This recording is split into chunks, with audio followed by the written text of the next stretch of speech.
TV를 보다 보면 세계 테마 기행이나 이런 데서 감탄사가 정말 나올 만큼 아름다운 풍경을 이렇게 소개해 주는 것들이 있습니다. 역사가 오랜 건물이 잘 보존되거나 마을에서 이렇게 잘 살아가는 그런 모습들을 보면 나 저기 한번 좀 가봤으면 좋겠다. 가보고 싶다. 그런 마음이 생깁니다. 그런데 실상은 그런 가고 싶은 곳들이 있지만은 맡겨진 일도 있고 일상도 있고 또 현실적으로는 이게 갈 만한 재정적인 여건이 안 되니까 마음에만 이렇게 자꾸 담아놓죠. 그리고 마음에 담아놓는 것들이 점점 쌓여가는 것이 우리의 현실입니다. 그래도 우리가 꿈은 그려보죠. 하나하나 마음에 되새겨보면서 언젠가는 우연이라도 여건이 된다면 저기에 꼭 한번 가보리라, 가보고 싶다 이렇게 마음에 다짐을 합니다. 그렇다고 해서 우리가 마음에만 담아놓는 것은 아예 아니죠. 우리가 어떤 여건이 됐을 때 또 우리의 결심에 의해서 마음속에 그리던 곳을 아마 몇 군데 정도는 가본 곳은 있을 겁니다. 화면을 통해서 그리워했던 그곳에 갔을 때 감동과 감격은 우리가 가진 그 언어로 다 표현할 수 없을 겁니다. 사람에게는 가고 싶은 곳도 있고 또 가야 할 곳도 있지만 어쩌면 우리가 다 가보지 못하고 살아가는 게 우리의 인생일 겁니다. 마음속에 그리면서도 가야 한다면서도 다 가지 못하는 게 우리의 인생입니다. 과연 사람들 중에 아무리 여건이 된다 하더라도 내가 가야 할 목적지, 가고 싶은 곳을 다 가보면서 살아가는 사람은 얼마나 될까요? 그런 면에서 보면 우리의 일련의 어떤 삶과 신앙이 그런 것과 좀 비슷하다라는 생각을 하게 됩니다. 우리는 가야겠다, 또 가고 싶다 다짐하면서도 스스로 목적지를 정해놓고 어떻게 1년을 힘차게 출발합니다. 올해는 내 삶이, 인격이 또 아니면 어떤 여행이 내가 거기에 꼭 가야 되겠다. 그것을 달성해야 되겠다. 그것을 이루어야 되겠다. 목적지를 몇 개씩 나름대로 정해놓고 1년을 출발을 합니다. 마치 여행을 하듯 어떤 기차 여행을 하듯 그런 목적지들을 정해놓습니다. 하지만 우리가 연말에 도착했을 때 우리가 상투적으로 이야기하듯이 그중에 몇 개의 목적지에 우리가 가봤을까요? 내 삶의 습관에 그리고 내가 하고 싶은 것에 해야 될 것에 정해놓은 목적지에 우리는 몇 개의 역을 우리가 거쳐왔을까요? 얼마나 또 가까이 다가갔을까요? 우리의 현실은 우리가 수많은 말씀들을 듣고 또 수많은 어떤 좋은 생각들을 하고 도달하기를 바라지만 정작 우리가 1년을 돌아보면, 여정을 돌아보면 우리가 가고 싶었던 것들, 가야 하겠다고 정해놓은 것들보다는 간 곳이 몇 개 되지 않는 게 사실입니다. 그러다 보니까 많은 사람들이 연말에 아쉬워하고 좀 후회하고 그렇게 하는 것이 우리의 삶의 반복인 것 같습니다. 다짐했던 목적지보다 정작 도달한, 달성한 목적지는 많이 적지요. 마음에는 이루고 싶은 것들, 하고 싶은 것들, 해야 될 것들에 대한 삶과 신앙의 버킷리스트들이 점점 쌓여가는, 그런데 실제로 이루는 것보다는 해야 되는, 하고 싶은 것들에 쌓여가는 속도가 더 많아지니까 우리 삶이 조금 더 부담스러워지고 짐이 많아지는 것도 있는 것 같습니다. 그러면 우리가 1년을 살아오면서 이루지 못한, 해야 되는데 하지 못한 소망들이 더 많으면 그 삶은 실패한 것일까요? 올해 우리가 간절히 바랐던 그 목표들에 비해서 이룬 것이 너무나 적으면 그것을 실패했다라고 우리가 규정을 해야 될까요? 어떤 의미에서 보면 아예 소망을 두지 않고 소망이 없이 출발하고 소망이 없는 삶보다는 소망을 이루려고, 그리고 그 목적을 이루려고 시도했다는 자체가 이미 앞으로의 삶에 많은 도움이 되고 어떻게든지 유익을 끼치는 것이라고 생각을 합니다. 100개의 꿈을 꾸었는데 단 하나밖에 이루어지 못했다. 근데 그 하나라도 이루었다면, 그리고 이루지 못했다 하더라도 내가 그것을 달성하기 위해서, 목적지에 가까이 가기 위해서 우리가 노력을 했다면 그게 삶을 살아가는 가치가 되지 않을까라는 생각을 합니다. 난 안 돼. 나는 글렀어. 미리 체념하고 단념하고 소망이 없는 삶보다는 1년에 그냥 딱 하나의 장소를 여행하듯이, 그것이 먼 곳이든 가까운 곳이든 쉬운 것이든 어려운 것이든 하나라도 내가 1년에 가까이 가기 위해서 여행을 하듯이 갈 수 있다면 우리 삶은 조금씩이라도 나아질 수 있을 겁니다.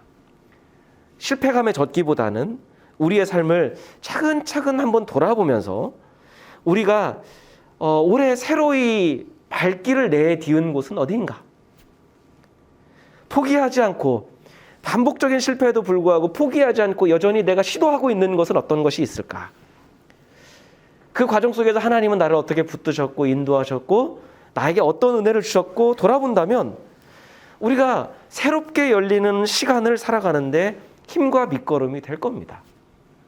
소망이 아예 없는 것보다는 소망을 품는 게, 달성하지는 못했다 하더라도 달성하려고 노력하고 다짐했다는 자체도 우리에게는 삶의 의미와 가치를 둘 수 있을 겁니다.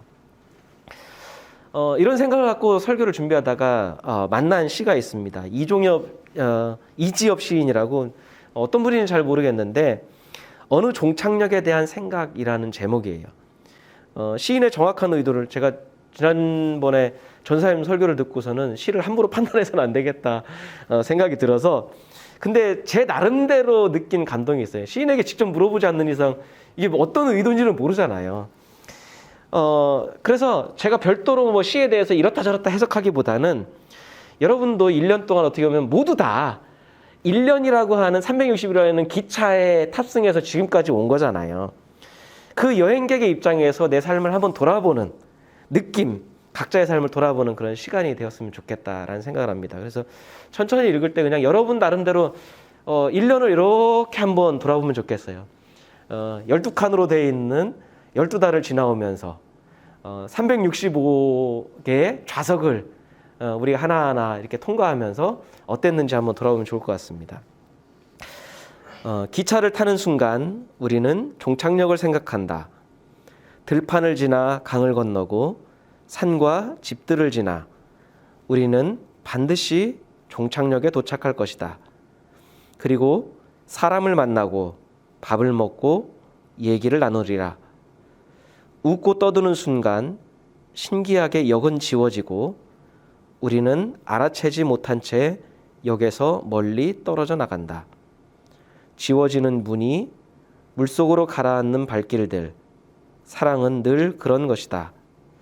그러니 역은 잠시 있다 사라지는 것, 물길이거나 떨어지는 꽃잎 같은 것. 우리는 이미 수건으로 손을 씻었거나 밟고 지나왔다. 종착역은 아마 처음 역이었을지도 모를 일. 10수년 동안 상환해 오던 전세금 융자를 다 갚거나 원수처럼 지내던 사람과 어려운 화해를 하고 눈물을 흘렸을 때 방금까지 역은 분명히 있었는데 감쪽같이 사라진다. 이 감쪽같음을 평화라 명명할 수 있을까? 하나를 이렇게 본 사람은 안다. 그 역이 이미 없어지고 짐을 꾸리고 다시 무언가를 위해 허둥대며 떠나야 한다는 것을. 우리는 늘 시간의 빚을 지고 달려갈 수밖에 없다. 문 닫아버린 약국을 찾아, 설렁탕집을 찾아, 시간은 멀리에 가 있고 역도 또한 멀리에 있다. 남은 생애의 첫 번째 날이 시작되면 지금까지의 것을 다 잊어버리고 표를 끊고 개찰구를 들어선다. 또 다른 종착역, 실은 오래전에 사라져버린 그것이 거기 턱하니 버티고 있다고 착각하면서 삶을 역에 비유하고 그 역에 도착한 것을 종착역에 도착해서 비유하고, 그리고 그것을 달성했다면 역이 사라지는데 사라진 것으로 끝나는 게 아니라 또 다른 역이 생기는 그런 삶의 반복적인 것들을 잘 표현한다라고 저는 그렇게 생각을 합니다. 시는 참 신기한 것 같아요. 짧은 언어를 통해서 많은 것을 생각하게 합니다. 각자 다른 느낌을 갖게 해요. 같은 시를 읽어도 느끼는 바가 다르고 바라보는 바가 다르고 깨달은 바가 달라요. 저는 이 시를 읽으면서 1년 동안 어떻게 걸어왔을까? 어떤 역에 나는 도착해 봤을까? 또 어떤 역, 어떤 개찰구에 나는 또 다시 들어서게 될까? 좀 그런 생각들을 좀 하게 됩니다. 그러면서 주님의 길교회 1년을 또 돌아봅니다. 우리는 어떤 말씀을 나누었고 또 우리가 서로 어떤 이야기를 나누었고 공유했는지 생각해 봅니다. 주님의 기도로 주기도문으로 시작을 해서 예수님의 비유를 쭉 함께 살펴보면서 우리는 어떤 역에 한번 도착해 봤을까? 어떤 안목과 시선을 갖게 됐고 또 얼마나 예수님께서 우리에게 말씀하셨던 의도에 우리가 가깝게 되었을까? 우리는 어떤 개찰구, 신앙의 개찰구를 끊고 우리는 거기에 서 있을까라는 생각들을 하게 됩니다. 우리의 마음과 세상을 보는 눈이 얼마나 넓어졌을지, 우리의 안목이 얼마나 열렸을지 한번 돌아봅니다. 그러다가 올해 마지막 말씀으로 예수님의 비유 중에 오늘 본문의 말씀이 떠올랐습니다. 우리가 얼마나 하나님 나라와 복음에 눈을 떴는지, 그러면서도 여전히 우리가 눈을 감고 있는, 뜨지 않으려고 하는 것은 무엇인지 한번 돌아보면 좋겠다라는 생각을 했습니다. 우리는 무엇에 주의 깊게 눈을 뜨려고 하고 무엇에 눈을 뜨기를 거부하고 있을까요? 개인적으로는 목사로서 하나님의 뜻을 잘 알렸는지, 나는 눈을 뜬 채 바로 보면서 그렇게 인도했는지, 혹시나 나 자신이 맹인이면서 밝히 보고 있다고 자만하면서 그렇게 인도하진 않았는지를 이 말씀을 통해서 한번 돌아봅니다. 우리 누가복음 6장 39절 말씀 같이 한번 읽겠습니다. 예수께서 그들에게 또 비유 하나를 말씀하셨다. 눈먼 사람이 눈먼 사람을 인도할 수 있느냐? 둘이 다 구덩이에 빠지지 않겠느냐? 여러분, 누군가를 우리가 인도하려면, 누군가를 바르게 위험하지 않게 인도하려면 인도하는 사람에게 가장 필요한 게 뭡니까? 시력이 좋아야 돼요. 인도하는 사람의 눈이 나쁘거나 그 사람이 잘 보지 못하면 어떻게 해요?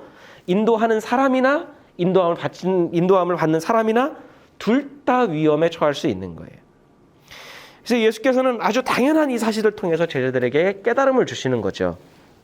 왜 예수께서 이 비유를 드신 걸까요? 그거는 예수께서 보실 때 이런 일들이 신앙의 현실에서 너무 자주 일어나고 있다는 것을 보신 거예요. 벌어지지 않은 일에 대해서 우려해서 말씀하신 게 아니라 예수님이 이 땅에 오셔서 딱 보니까 눈먼 사람이 눈먼 사람을 인도하는, 그래서 둘 다 구덩이에 빠지는 일들이 너무 비일비재하게 일어나고 있는 걸 보신 거예요. 그러면 우리의 눈을 멀게 하는 것들은 도대체 뭘까? 우리로 하여금 정작 보아야 되는 그것들을 보지 못하도록, 제대로 보지 못하도록 방해하는 것들은 도대체 무엇일까 돌아봅니다. 그걸 예수께서는 이렇게 말씀합니다. 41절, 42절 말씀입니다. 어찌하여 너는 남의 눈 속에 있는 티는 보면서 내 눈 속에 있는 들보는 깨닫지 못하느냐? 너는 내 눈 속에 있는 들보를 보지 못하면서 어떻게 남에게 친구야, 내가 내 눈 속에 있는 티를 빼내줄 테니 가만히 있어라 하고 말할 수 있겠느냐? 위선자야, 먼저 내 눈에서 들보를 빼내어라. 그리해야 그때에 내가 똑똑히 보게 되어서 남의 눈 속에 있는 티를 빼줄 수 있을 것이다. 예수께서는 우리가 제대로 보지 못하는 이유를 뭐라고 말씀하시죠? 우리 눈 속에 들보가 있다라는 거예요. 그러면 들보가 뭐죠? 이렇게 집을 떠받치고, 천장을 떠받치고 있는 커다란 이렇게 큰 기둥 같은 것들을 이야기합니다. 근데 신기한 건 뭐예요? 그 커다란 게 보이지가 않는 거예요. 너무 선명하게 딱 봐도 그냥 눈에 띄어야 되는데 그게 안 보이는 거예요. 근데 더 신기한 건 뭐예요? 그렇게 시력이 안 좋은 사람, 들보가 보이지 않는 사람이 남의 눈 속에 있는 저 멀리 있는 티끌은 너무 잘 보인다라는 거예요. 여러분, 여기서 제가 여러분 눈 속에 있는 티를 볼 정도면은 시력이 얼마나 좋은 겁니까? 굉장히 시력이 좋고 정확하게 보고 있다라는 거죠.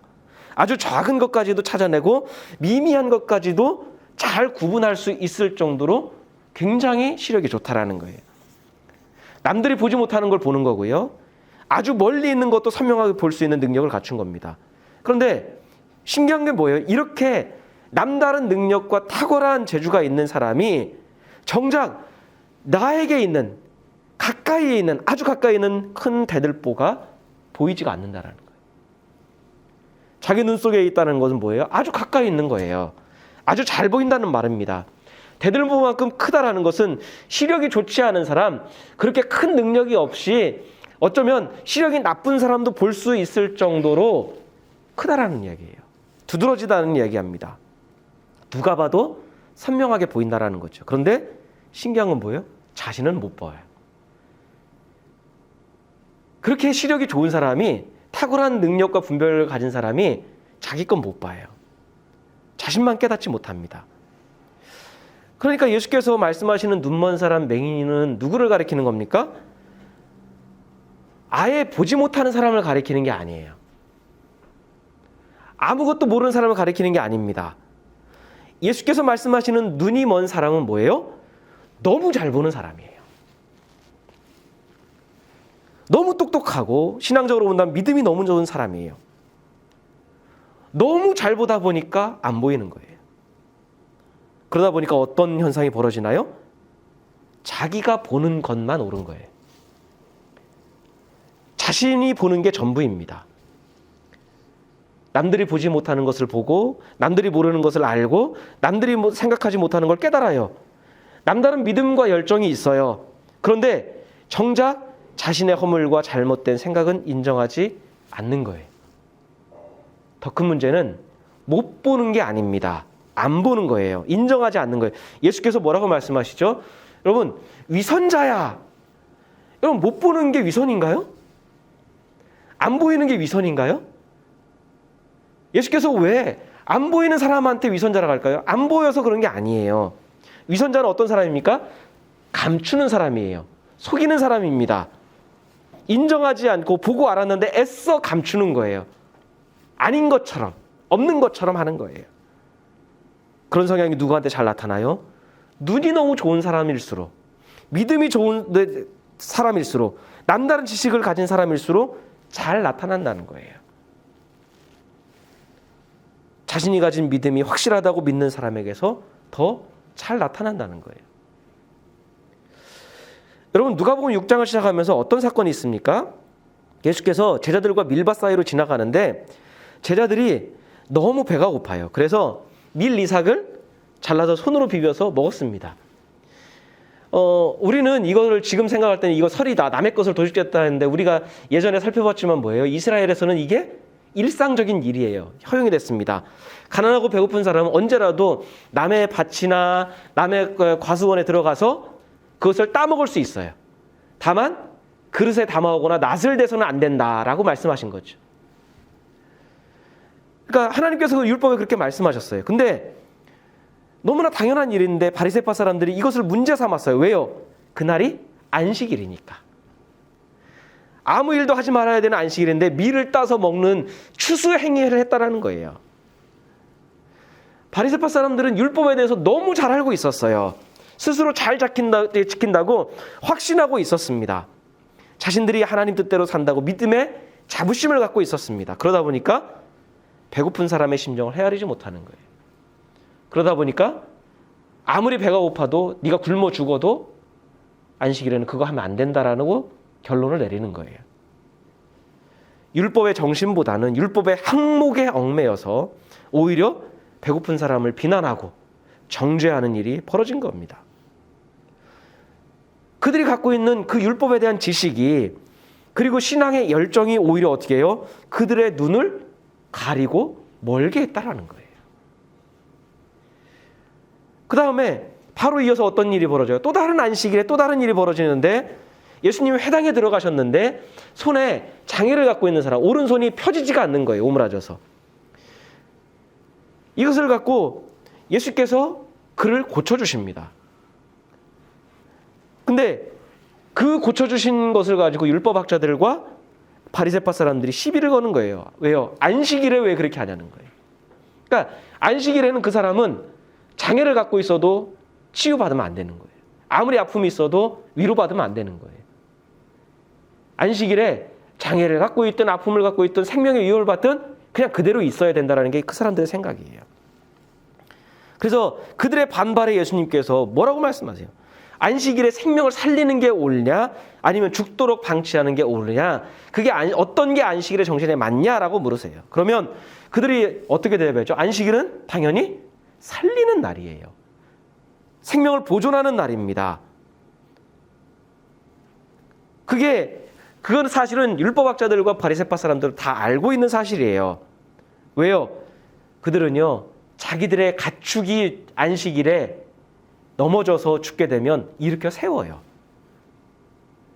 가축은 자기들의 재산은 그날 보호하고 구하면서 그거는 일이라고 생각을 안 하면서 생명의 위협을 받고 있고 아픔을 갖고 있는 사람이 치유받는 거는 일이라고 생각을 하는 거예요. 예수님이 그렇게 말씀하셨으면 자기를 돌아봐야 됩니다. 근데 그들은 자신을 돌아보기를 거부합니다. 자기 눈에 있는 들보를 보지 않으려고 거부합니다. 들보가 있다는 사실을 부정합니다. 그리고서는 어떻게 해요? 예수에게서 티끌을 찾으려고 하는 거예요. 자기들이 행하는 그 들보는, 자기들의 눈을 가로막는 들보는 보지 않으면서 예수께 어떤 티끌이 있는지 그 티끌을 문제 삼으려고 찾는 거예요. 그리고 없는 티끌도 만들어서 예수를 죽이려고 하는 거예요. 예수께서 보실 때 그렇게 자기를 돌아보기를 거부 안 하고 자신의 지식과 경험, 편견, 믿음에 갇혀서 다른 일을 향한 비난과 판단에 몰입하는 그들이 바로 눈이 먼 사람들이라는 거예요. 위선으로 자신을 감추려고 하는 사람들. 그렇게 해서 예수께서 뭐라고 말씀하시죠? 우리 40절 말씀입니다. 제자는 스승보다 높지 않다. 그러나 누구든지 다 배우고 나면 자기의 스승과 같이 될 것이다. 처음에는 이 말씀이 이해가 안 되는 거예요. 왜 눈이 먼 사람이 눈을 먼 사람을 인도하는 것과 그 사이에 이 말씀이 도대체 무슨 연관이 있는가 생각을 해봅니다. 율법학자들과 바리새파 사람들은 스스로 스승의 위치에 올랐던 사람이에요. 늘 가르치는 입장, 인도하는 입장, 뭔가 지도하는 입장. 그러다 보니까 자기들이 배울 수 있고 깨우쳐주는 스승이 없는 거예요. 심지어 하나님의 말씀도 하나님 앞에서 내가 듣고 나를 고치는 것으로 삼는 게 아니라 이 말씀도 내가 알고 있는 게 너무 확실하다 보니까 그들 가르치기만 하는, 지도하기만 하는 그런 입장에 있는 거예요. 여러분, 스승을 둔 사람은 늘 스승에서 어떻게 해요? 내가 부족하다는 걸 알기 때문에 스승한테 물어보고 교정받고 확인받아요. 점검을 받습니다. 그럼 우리가 예수님의 제자라면, 진정으로 예수님의 제자라면 우리는 늘 예수님께 배워야 되는 거예요. 내가 부족함을 알고 말씀을 통해, 성경을 통해, 예수님의 가르침을 통해 내가 무엇을 고쳐야 되게, 무엇이 부족한지를 우리가 알아야 됩니다. 그렇게 예수님에게서 다 배우고 나면 스승이신 예수님과 같이 될 수 있다는 거예요. 그건 무슨 얘기일까요? 우리의 눈이 조금씩 떠진다는 얘기죠. 우리의 눈을 가리는 것들이 걷어진다는 거예요. 우리가 예수님과 같이 된다는 것은 우리가 남다른 어떤 신앙의 능력과 특별한 사람으로 승격된다는 게 아닙니다. 예수께서 행하셨던 그 모습을 우리도 행하게 된다는 것이죠. 그 온유함을 배울 것이고 그 겸손함을 따를 것이고 예수님의 성육신과 희생과 섬김을 따르는 삶을 살게 될 수 있다는 거예요. 스스로 다 보는 것처럼 아는 것처럼 함부로 판단하거나 자만하지 않게 될 거라는 겁니다. 우리의 눈을 가리는 것들이 뭐가 있나요? 우리 안에 있는 들보들, 편견, 확신, 자기의 자만, 때로는 우리의 믿음, 우리의 신앙, 그런 것들도 우리의 눈을 가리는 것이 될 수 있다는 거예요. 우리가 예수님께 늘 배우면 그것을 걷어내기 위해서 애를 쓸 겁니다. 스승과 같이 되기 위해서, 스승이신 예수님의 삶을 닮아가기 위해서 기도하면서 몸부림치는 삶을 살 거예요. 여러분, 예수님 외에 인도하는 사람이 눈이 멀었으면 따라가면 안 되죠. 그래서 인도하는 사람의 눈이 밝은지 바르게 판단하는지 여러분도 같이 보아야 되는 거예요. 위험하다고 말할 수 있어야 되고 소리쳐야 됩니다. 길을 중단하든지 때로는 인도하는 사람과 인도함을 받는 사람의 위치와 역할이 바뀌어야 되죠. 그래야 둘 다 살아갈 수 있는 거고, 그래야 교회가 바로 설 수 있는 겁니다. 우리는 1년 동안 무엇을 보면서 살아왔을까요? 성경을 통해서 무엇을 눈을 뜨게 되었고, 예수님의 기도와 가르침을 통해 무엇을 바로 보는 수 있게 됐을까요? 반대로 우리의 믿음과 확신이 너무나 지나쳐서 어떤 것에 마음과 눈을 닫으려고 했을까요? 우리의 마음의 눈에서, 신앙의 눈에서, 생각의 눈에서 어떤 들보를 발견했고 걷어내려고 했을까요? 그리고 앞으로 어떤 들보를 드러내야 할까요? 언젠가 믿음이 좋을수록 세계관이 편협해지고 신앙생활을 열심히 할수록 세상을 바라보는 우리의 시선에 편견이 생긴다고 말씀드린 적이 있습니다. 그런 것 같아요. 신앙이 좋을수록 세상을 보는 안목과 마음이 넓어져야 되고, 또 주님의 눈으로 세상을 바라봐야 되는데 믿음이 좋을수록 오히려 경주마처럼 더 편협해지는 것 같아요. 우리가 진정 하나님의 마음으로 예수님의 시선으로 세상을 바라보고 세상을 살아간다면 그런 일이 없을 텐데, 우리에게 그런 모습을 보인다는 건 뭐죠? 어느 순간에 우리의 스승이신 예수님을 우리가 놓치고 예수님의 인도함이 아닌 눈먼 누군가의 인도함을 받고 있기 때문이에요. 만약 그렇게 생각과 마음이 좁아진다면 그것은 우리가 예수께로 눈을 돌려서, 예수에게서 눈을 돌려서 내 믿음에, 내 확신에, 내 목표에 몰입하고 있기 때문일 겁니다. 눈이 어두운 우리를 그래도 1년 동안 인도해 주신 하나님께 감사합니다. 어떻게 해서든 눈먼 우리를 여기까지 인도해 주셨어요. 그리고 바라기는 새로이 열리는 내년에는 우리의 눈이 좀 더 밝아졌으면 좋겠다. 멀리 있는 거 보는 거 중요하지만 우리 안에 있는 들보, 그것이 하나라도 걷어질 수 있다면, 그래서 우리가 한 사람이라도 바로 인도할 수 있다면 참 좋겠다라는 소망을 품습니다. 바른 눈으로 세상보다는 먼저 나를 살피고 밝은 눈으로 세상을 바라보고 주님의 눈으로 사람들을 주의 깊게 살필 수 있는 우리의 길이 되었으면 좋겠다라는 소망을 품습니다. 우리는 무엇에 눈을 떴을까요? 그리고 어디에 눈을 떠야 할까요? 그리고 여전히 우리가 눈을 감고 있는 것은 무엇일까요? 우리 함께 같이 기도하겠습니다.